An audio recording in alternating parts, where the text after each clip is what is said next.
അപ്പോൾ നമ്മൾ ക്യാബേജ് ഇങ്ങനെ കുറെ എത്ര മണിക്ക് തുടങ്ങിയതാ ഈ പരിപാടി? ഇവിടെ മോർണിംഗ് 2:30 സ്റ്റാർട്ട് ചെയ്യും. 2:30 ടു ഈവനിങ് ഒരു 7:30. സാധാരണ ശരാശരി ശനിയാഴ്ച ഇത്തിരി നേരത്തെ കൂടും. മറ്റു ദിവസങ്ങളൊക്കെ ഒരു 3 മണി 3:30. വ്യാഴാഴ്ച ഇത്തിരി കൂടും. ഇത് എവിടുന്നാ വരുന്നത് ക്യാബേജ്? ഇത് തമിഴ്നാട്ടിൽ നിന്ന്. തമിഴ്നാട് പറഞ്ഞാൽ മറ്റേ മൈസൂര്, ഒസൂര്, ഗുണ്ടൽപേട്ട പല ഭാഗത്തുനിന്ന് ഇങ്ങനെ ഓരോ വന്നുകൊണ്ടിരിക്കുന്നുണ്ട്. ഇത് പൊളിച്ച് വരുമ്പോൾ വളരെ കുറച്ചേ കാണത്തുള്ളൂ. അതെ, നമുക്ക് ഒരു ചാക്ക് വരുന്ന സമയത്ത് തൂക്കം 70 കിലോ 60 കിലോ. ഇതിന്റെ വേസ്റ്റ് ഇല പോയി കഴിഞ്ഞാൽ കിട്ടാൻ പോകുന്ന ഒരു 48-50 ഉള്ളില്. ഇത് പൊളിച്ച് കളയുമ്പോൾ ഹൃദയം ഒന്ന് പിടയ്ക്കൂ. പിന്നെ തീർച്ചയായിട്ടും എന്തായിരുന്നു അങ്ങനെ ആളങ്ങനെ വരുന്ന പെടയില് നമ്മള് എല്ലാ ദിവസം അങ്ങനെ ശരാശരി ആയതുകൊണ്ട് പിന്നെ അത് വിഷയമല്ല. നമുക്ക് പ്രിയപ്പെട്ട പ്രേക്ഷകരുടെ കയ്യിൽ ഈ ക്യാബേജ് കിട്ടുമ്പോൾ അതിന്റെ വലുപ്പം എത്ര ഉണ്ടാവുന്നത് നോക്കൂ. ഇത് പൊളിച്ചെടുക്കുന്നത് കാണാൻ തന്നെ നോക്കൂ. ഇങ്ങനെ പൊളിച്ച് കേടുള്ള ഇലകളെല്ലാം കളയും അല്ലേ? പുഴുക്കത്തുള്ള ഇലകളെല്ലാം കളയും. വേസ്റ്റ് കംപ്ലീറ്റ് കളഞ്ഞ ശേഷം നമ്മൾ ഫ്രഷ് ആയിട്ടുള്ള ഇങ്ങനെ പുതിയതായിട്ട് നമ്മൾ കൊടുക്കും. ഇത് ഓരോ സ്ഥലത്ത് മറ്റൊരു സ്ഥലത്തോട്ട് കൊണ്ടുപോകുമ്പോൾ ഇങ്ങനെ വേസ്റ്റ് കൂടും അല്ലേ? പെട്ടെന്ന് ഇല കേടാവും അല്ലേ? അപ്പം ഇതാണ് മൊട്ടക്കൂസ് എന്നാണ് പറയുന്നത്. ക്യാബേജ് മൊട്ടക്കൂസ് എന്ന് പറയും തെക്കോട്ട്. ഇതാണ് ക്യാബേജ് പൊളിച്ചെടുക്കുന്നതാണ് പ്രേക്ഷകർ കണ്ടത്. ഇത് വരുന്നത് തമിഴ്നാട്ടിൽ നിന്നാണ്. രാവിലെ 2:30 3 മണി മുതലൊക്കെ തുടങ്ങുന്ന പണിയാണ്. ഇങ്ങനെ അധ്വാനിച്ച് മനുഷ്യർ ജീവിക്കുന്ന നാടാണ് നമ്മുടേത് എന്ന് ഒരിക്കൽ കൂടി പ്രേക്ഷകരെ ഓർമ്മപ്പെടുത്തുന്നു. ഇത് ഇടയ്ക്കിടയ്ക്ക് ഓർമ്മപ്പെടുത്തുന്നത് എന്തിനാണ് ചിലരെങ്കിലും സംശയം ഉണ്ടാവും. അല്ല, റിട്ടയർമെന്റ് ആസ്വദിച്ചിരിക്കുന്ന പ്രിയപ്പെട്ട പ്രേക്ഷകരോടും ഇവർക്കൊന്നും റിട്ടയർമെന്റ് ഇല്ല. ചേട്ടനിപ്പോൾ എത്ര വയസ്സായി? എനിക്ക് 52. 55-ലും 60-ലും ഒന്നും ആരും റിട്ടയർ ചെയ്യുന്നില്ല ഇവിടെ മേലാമുറിയിൽ. അവർ 60, 70, 75 വയസ്സുള്ളവർ അല്ലേ? 70 വയസ്സ് പ്രായമുള്ള ആളുണ്ട് ഇവിടെ.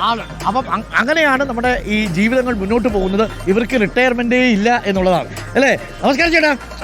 ചേട്ടൻ എത്ര വയസ്സുണ്ട് ഇപ്പം? 56 വയസ്സായി. റിട്ടയർമെന്റ് കഴിഞ്ഞു. റിട്ടയർമെന്റ് എടുക്കാൻ ഉദ്ദേശിക്കുന്നുണ്ടോ? ഇല്ലല്ലോ. റിട്ടയർമെന്റ് എടുത്താൽ കഞ്ഞൂടി മുട്ടും അതല്ലേ? എവിടെയാ വീട്? മേപ്പറമ്പാണ്. ഇവിടുന്ന് 1 കിലോമീറ്റർ അടുത്താണ്. പള്ളിയുടെ ബാക്കാണ്. എങ്ങനെയുണ്ട് ഇവിടുത്തെ രാഷ്ട്രീയ ചൂട്?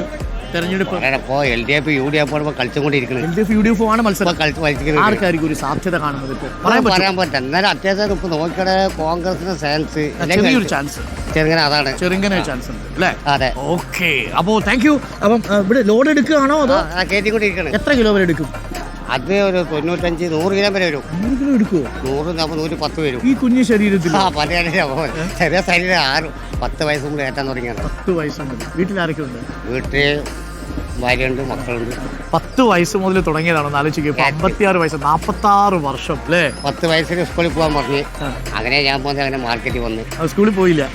സ്കൂളിൽ പോകാൻ സ്കൂളിൽ പോകുമ്പോൾ അന്ന് കളിന്റെ കുട്ടികളുടെ കളിക്കാൻ തിരക്കിട്ട് അത് അങ്ങനെ പോയി ആണല്ലേ? ഇപ്പൊ ഒരു വിഷമം തോന്നുന്നുണ്ടോ അന്ന് അങ്ങനെ കളിച്ചു പോയതില്? അല്ല, പഠിപ്പ് കുറച്ച് കമ്മിയായ കാരണത്തിന് വിഷമം തന്നെ. ഒരു പേര് എഴുതാൻ പറയുമ്പോ കുറച്ച് ബാക്കിരിക്കാണ്. എന്റെ പേരെന്താ? അബൂബക്കർ എന്താണ് പേര്? വൈഫിന്റെ പേരെന്താ? കമലില്ല ഉണ്ടല്ലോ ഇപ്പോഴും സജീവമായിട്ടുണ്ട് അല്ലേ? മക്കൾ എത്ര പേരാ? മക്കൾ 5 ആളുണ്ട്. 5 ആളാണ്. എല്ലാവരും ഹാപ്പി ആയിട്ടിരിക്കുന്നില്ലേ? സന്തോഷം.